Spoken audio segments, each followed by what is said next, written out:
हरिओम तत्सत।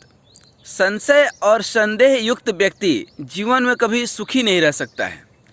जो व्यक्ति हमेशा किसी भी कार्य पर अपने नाते रिश्तेदार या कोई भी व्यक्ति विशेष के अंदर प्रायः संदेह कर लेता है, संशय रखता है, वो कभी सुखी नहीं रहता। उसको हमेशा एक डर लगा हुआ रहता है कि पता नहीं सामने वाला मेरे बारे में क्या सोच रहा है, कोई किसी से बात कर रहा है, ऐसा तो नहीं मेरे बारे में ही बात कर रहा है। वो हमेशा संदेह, उसको जो है एक ये बीमारी है, एक ये मनोभाव है। जब भगवान श्री राम और लक्ष्मण जी नाग पास में बांध गए, जब रावण का युद्ध हो रहा था, राम रावण का, उस समय जब नाग पास में बांध गए तो गरुड़ जी से प्रार्थना की गई कि आप जा कर के नाग पास काटिए। और नाग पास क्या है, वस्तुतः सर्पों की अर्थात तो माया ही तो है। तो गरुड़ एक पक्षी जो भगवान विष्णु के जो है वाहन हैं, उनको बुलाया गया। और जब नाग पास काटे तो काटे तो सही, लेकिन नाग पास काटने के साथ ही उनको ये संदेह हो गया कि अरे भगवान राम, ये राम भगवान है कि महज एक जो है इस संसार के व्यक्ति विशेष है जो दशरथ के पुत्र हैं। और यदि ये भगवान होते तो नाग पास में ये बंधते ही क्यों, और बंधते तो हमें बुलाने, अर्थात मैं इनसे ज़्यादा श्रेष्ठ हो गया। उनको ये संदेह हो गया और ये संदेह में वो टहल ही रहे थे। और जब आप संदेह में होते हैं तो आपको और नीचे गिराने के लिए लोग तो मिल ही जाते हैं। रास्ते में नारद जी मिल गए। नारद जी से उन्होंने कहा कि भगवान आप जो है क्या ये बता पाएंगे कि राम सचमुच भगवान ही है, क्योंकि मुझे तो संदेह हो गया है। क्योंकि ऐसी ऐसी बात हुई थी इस संसार में, उस नाग पास से उनको कोई मुक्त नहीं कर पा रहा था, तो मैंने मुक्त किया उनको। अर्थात एक अहंकार का भाव गरुड़ जी के अंदर आ गया। नारद जी कहे कि नहीं, ये तो संदेह जो है इतना जल्दी नहीं मिटने वाला है। सुकरात के पास कोई मिलने जाता था तो सुकरात के घर के आगे एक व्यक्ति बैठता था, उसको संभवतः सुकरात ही जो है बैठाता था। और जैसे कोई आदमी जाता था पूछता था कि सुकरात इधर है क्या, तो सुकरात की 100 शिकायत वह व्यक्ति उस मेहमान को कर बैठता था। अब मेहमान के अंदर संदेह उठ जाता था, संशय उठ जाता था, और जो सचमुच संदेह और संशय से खाली होता था वही सुकरात से मिल पाता था। जो विश्वास का पक्का होता था, जो थोड़ा भी कान का कच्चा होता था, वो सुकरात से नहीं मिल पाता था। तो सुकरात को इन मूर्खों से मिलने और बचने का एक उपाय ये सूझ गया था। उसी तरह से गरुड़ जी को भी संदेह हो गया। तो नारद जी कहे कि गरुड़ जी, मेरे पास तो एक ही मुख है और इस मुख से हम सदा ही भगवान का भजन करते रहते हैं, श्रीमन नारायण कहते रहते हैं, तो हम आपके इस प्रश्न का जवाब दे नहीं पाएंगे। यदि आपको इस प्रश्न का जवाब चाहिए ही तो आप हमारे पिताश्री ब्रह्मा जी के पास जाइए। गरुड़ जी वहाँ से ब्रह्मा जी के पास चले हैं। अब गरुड़ जी के अंदर एक तो पहले से ही संदेह था, एक अहंकार था, अब एक और अहंकार आ गया कि अच्छा हमारे प्रश्न का जवाब तो ये नारद जी नहीं दे पाए, एकानन नहीं दे पाया, चतुरानन के पास भेज दिया। चतुरानन मतलब ब्रह्मा जी, ब्रह्मा जी के 4 मुख। जब ब्रह्मा जी के पास गए गरुड़ जी, तो ब्रह्मा जी ने कहा कि हम आपके प्रश्न का जवाब दे तो सकते हैं, लेकिन क्या करें, हमारे पास 4 मुख है और 4 वेद हैं, तो हम सतत चारों वेद का पठन करते रहते हैं, इसलिए वेद मंत्र हम गाते रहते हैं। चारों मुख से 4 वेद हैं, कोई 5वां मुख है नहीं, तो हम आपके प्रश्न का जवाब तो दे नहीं पाएंगे। अतः ये निवेदन है कि आप शंकर भगवान के पास चले जाइए, वही दिन रात राम राम जपते रहते हैं, तो वही बता पाएंगे। अब गरुड़ जी को और परम संदेह हो गया कि अरे एकानन अर्थात नारद जी जवाब नहीं दे पाए, चतुरानन ब्रह्मा जी जवाब नहीं दे पाए, अब चतुरानन पंचानन के पास भेज दिए कि वही बता पाएंगे। अब देखिए इस तरह की जो है सोच ही रहे थे। अब देखिए गरुड़ जी ऐसा भी सोच रहे हैं कि ऐसा ना हो कि पंचानन दशानन के पास भेज दे। दशानन मतलब रावण, कि जाओ राम कौन है पता करके आओ। लेकिन अब गए अब मन में एक अहंकार भी जो है आ गया गरुड़ जी में। जब शंकर भगवान के पास गए, उसी समय शंकर भगवान कहीं रास्ते से आ रहे थे। गरुड़ जी ने यह प्रश्न किया कि राम सचमुच भगवान है? शंकर भगवान कहे कि तुम्हारा प्रश्न तो अति उत्तम है, लेकिन ये प्रश्न का उत्तर बताने का जगह सही नहीं है। या तो तुम हमारे गुरुकुल में आते, अर्थात कैलाश पर आते, या हम तुम्हारे घर आते, क्योंकि शिक्षक के घर शिष्य आ जाए या शिष्य के घर शिक्षक चले जाए, कहीं एक स्थान होना चाहिए। चलते फिरते गुरुजी तो नहीं बन सकता हूँ मैं। तो जब एकानंद अर्थात नारद जी नहीं दे पाए, चतुरानंद ब्रह्मा जी जवाब नहीं दे पाए, और पंचानन भी नहीं दे पा रहे हैं जवाब, तो गरुड़ जी को लगा कि ऐसा नहीं तो कहीं बहाना ही बना रहे हों। तब जो है उन्होंने, शंकर जी ने गरुड़ जी को कहा कि आप नीलगिरी पर्वत उत्तराखंड पर चले जाइए, जहाँ पर कागभुसुंडी जी राम कथा सुनाते हैं, वह आपका संदेह दूर करेंगे। अब प्रश्न उठता है कि शंकर भगवान ने कागभुसुंडी अर्थात कौवे के पास गरुड़ को जो है क्यों भेजा? इसलिए भेजा कि गरुड़ जी क्या है, पक्षी हैं, और खग जाने ही खग के भाषा, अर्थात पक्षी पक्षी की भाषा ज़्यादा अच्छे से समझ पाता है। ठीक इसी तरह से ये संशय और संदेह, कई बार आप कोई काम करते रहते हैं, कोई आपका पड़ोसी या कोई व्यक्ति विशेष, या कहीं आप नौकरी करते हैं, वहाँ भी कोई काम करते हैं, तो लोग आपके पीछे रहेंगे कि करते क्या हैं। वो अपने आप को जानने की कभी कोशिश नहीं करेगा, दूसरे को जानने की कोशिश करेगा। एक व्यक्ति था, बोला कि हम किसी को देख करके पहचान जाते हैं कि ये कैसा है। अच्छा, बोलता है कि हमारे अंदर तो एक्सरे मशीन लगा हुआ है, हम किसी को भी जो है एक्सरे कर लेते हैं।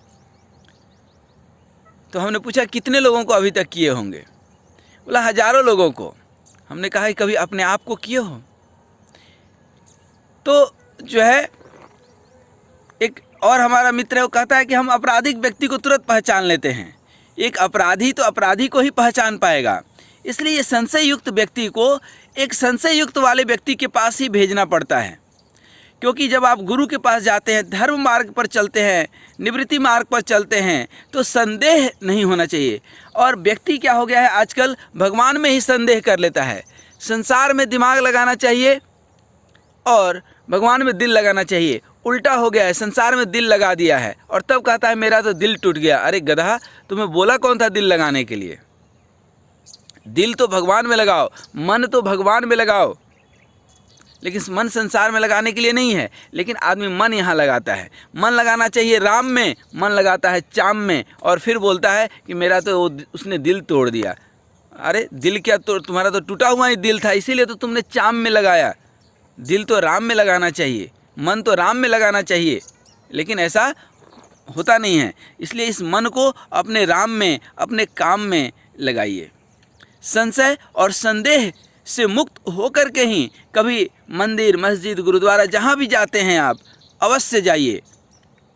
एक मूर्ख व्यक्ति है हमारे यहाँ कॉलेज में, वो कहता है कि मंदिर मस्जिद जो है बैर बढ़ाते प्रेम कराती मधुशाला। हम बोले कि तुम्हारा जीवन ही बर्बाद है, तुमने अपने परिवार को बर्बाद कर दिया इस मधुशाला के चक्कर में। ये नशा व्यसन कहता है कि जैसे किसी महापुरुष ने कहा ना कि स्वराज्य मेरा जन्मसिद्ध अधिकार है, तो नशा व्यसन भी यही कहता है कि तुम्हारे परिवार को बर्बाद करना, तुम्हारे जीवन को बर्बाद करना मेरा पूर्ण अधिकार है। तो ये मधुशाला, ये नकारात्मक चीज़, ये जो है घर परिवार समाज सबको बर्बाद करके रख दिया है। और जो मंदिर मस्जिद गुरुद्वारा प्रेम बढ़ाते, लोगों को एक धार्मिक शिक्षा, एक जीवन जीने की कला बताते, उसके बारे में ही लोग नकारात्मक सोचते हैं।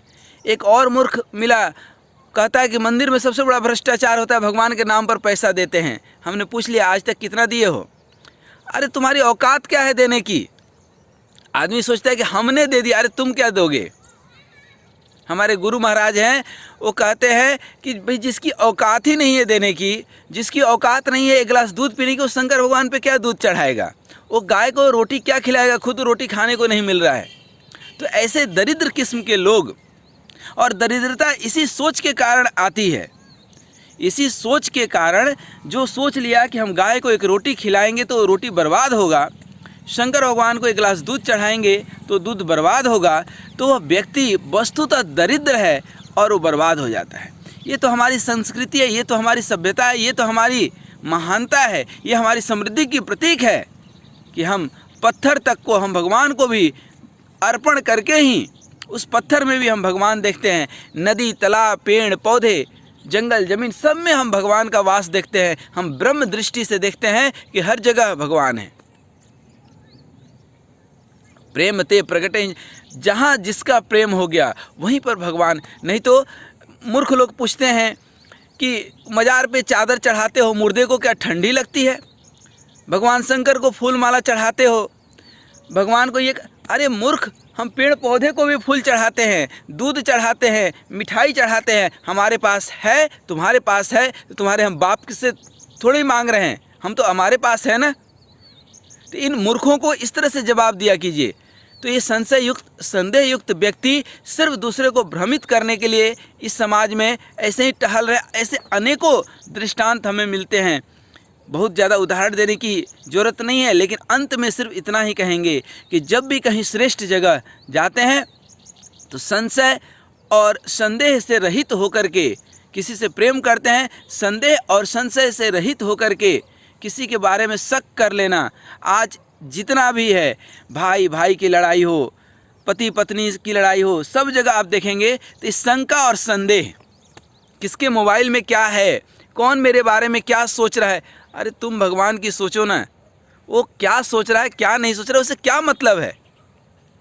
अपना जीवन क्यों सोच सोच करके नरक बना रहे हो? और उसके सोचने से क्या बनने और क्या बिगड़ने वाला है? अरे तो ऊपर वाला किस लिए बैठा है, उसके ऊपर भरोसा करो ना। एक बिल्ली रास्ता काट देती है, बिल्ली के ऊपर भरोसा हो जाता है और भगवान के ऊपर भरोसा नहीं होता है। तो आज का व्यक्ति यही हो गया है कि खुद तो नरक में जी रहा है। खुद की ये दरिद्र लोग जो है कहते हैं कि दूध क्यों चढ़ाते हो?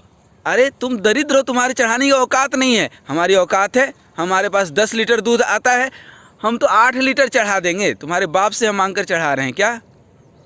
हमारे पास है, हम भंडारा दे रहे हैं। तुमको घी खाने नहीं मिलता है, हम रोज़ घी चढ़ाते हैं। हम कई लीटर घी का दीपक जला देते हैं, यज्ञ में आहुति देते हैं। हमारी वो समृद्धि के प्रतीक है, हमारे पास है। और हमें ऐसा लगता है कि हम ऐसा करके प्रसन्न होते हैं, आनंद मिलता है हमें, हमारा जो है वातावरण शुद्ध होता है। हमें करने दो। तुम्हें कौन अधिकार है कि हमारे बारे में तुम बुरा भला सोचो और कहो? तुम्हारी औकात है तो करो, खाओ। तुम्हें तो घी खाने नहीं मिल रहा है, और घी खाए रहते तो भगवान सद्बुद्धि दिए रहते तो ऐसी बात ही नहीं बोलते। तो इन मूर्खों के ऊपर नहीं जाना है। ये संशय और संदेहास्पद व्यक्ति से थोड़ा सा दूर रह करके, हम भी ऑफिस में काम करते हैं, कई सारे ऐसे मूर्ख लोग हैं। हम जैसे लैपटॉप पे काम करते रहेंगे, वो आएंगे, सर क्या कर रहे हैं? अरे तुम्हारी ऐसी तैसी कर रहे हैं, क्या कर रहे हैं, तुम्हें उससे क्या मतलब है?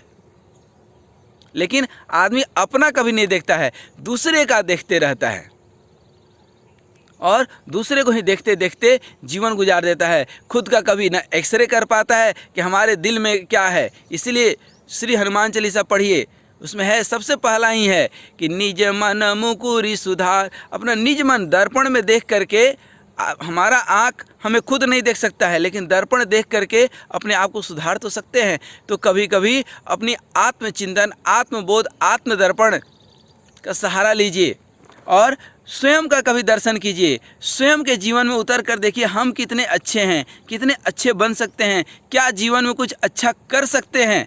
हम सिर्फ दूसरे को देखते रहते हैं कि फलाने के घर में ये है, फलाने के घर में वो है, ये है वो, और अपनी ज़िंदगी बर्बाद कर लेते हैं। हम अपने घर में, अपने परिवार में, अपने बच्चों, अपने पत्नी, अपने लोगों को दूसरे से कंपेयर करते हैं कि उसके घर में कार आ गया तो हमारे घर में भी कार आना चाहिए, भले हमारी औकात हो या ना हो। हमारे एक मित्र दूसरे का देखा देखी कार खरीद लिए और कार खरीदने के ठीक 2 महीने के बाद कार बेच दिए। फिर हमने पूछा उनसे कि भाई अभी अभी तो आप कार खरीदे थे, फिर क्यों बेच दिए? तो कहे कि पांडे जी ऐसा है कि जब मैं कार में बैठता था तो मैं वस्तुतः कार में नहीं, टेंशन में बैठता था। क्योंकि लोन देना है, लोन पे कर्जा लेकर के दर्जा बढ़ा लिए। तो ऐसे अनेकों लोग हैं जो दिखावे की ज़िंदगी जीते हैं, दिखास, छपास और बकवास से उनको फुर्सत ही नहीं है। तो ऐसे मूर्ख लोगों से, ऐसे संशय युक्त, संदेह युक्त और शक करने वाले व्यक्ति से सदा ही दूरी बना करके रखें। और जीवन सही से जीना है, जीवन का असली आनंद लेना है, तो किसी के प्रति भी शक, संदेह और संशय न रखें। जीवन सरल होकर के जिएं। सरल अर्थात स से सीता भक्ति के प्रतीक, र से राम ज्ञान के प्रतीक और ल से लक्ष्मण अर्थात लक्षणमुखी लक्ष्मण भव, जिसका हमेशा लक्ष्य की ओर चिंतन है, चिंता नहीं चिंतन है, उसको ही लक्ष्मण कहते हैं। अर्थात भक्ति, ज्ञान और वैराग्य तीनों को जब जीवन में लाएंगे तो संशय, संदेह और शक से आप निवृत्त हो पाएंगे और जीवन का सही आनंद ले पाएंगे। आइए हम जीवन का सही आनंद लें। और यह भगवान का भजन है जो जीवन के साथ भी है और जीवन के बाद भी है। हरि ओम तत्सत, हरि ओम तत्सत।